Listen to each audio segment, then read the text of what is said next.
E parliamo ora di pensioni. Anche nella nostra regione parte la battaglia dei sindacati per recuperare il denaro perso nel 2012-2013. Tutti i dettagli.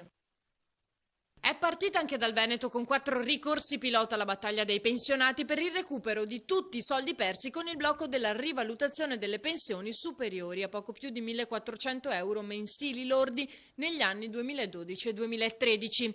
Il blocco è stato bocciato dalla Corte Costituzionale con una sentenza che ha stabilito l'obbligo per lo Stato di risarcire i pensionati. Questo ha consentito di avere un minimo di arretrato, non tutto ovviamente, perché il blocco della pensione è servito per coprire dei buchi di bilancio. Noi eravamo alla vigilia di un ipotetico default dell'Italia, questo era il tema che ci raccontava Monti e che ci raccontava l'Europa, e quindi ha dovuto intervenire lo Stato. Per capire meglio la situazione, un pensionato con un reddito di 1.500 euro lordi mensili a causa del blocco delle rivalutazioni ha perso dal 2012 al 2013 3.861 euro. Il governo Renzi gliene ha restituiti 796, quindi avanza ancora 3.065 euro. La CGIL non ci sta. Noi puntiamo a far sì che ci sia un nuovo ricorso alla Corte Costituzionale,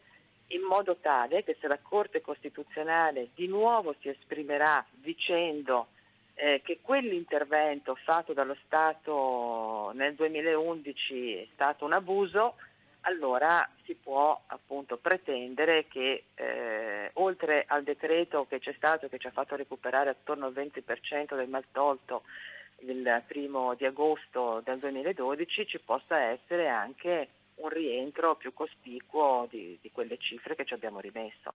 I pensionati che in quegli anni hanno subito il blocco della rivalutazione del proprio trattamento pensionistico dovranno inviare una raccomandata con ricevuta di ritorno all'INPS entro il 31 dicembre 2016. Oltre questa data, eventuali richieste di rimborso si possono comunque presentare, fermo restando che più il tempo passa, più i rimborsi diminuiscono di valore.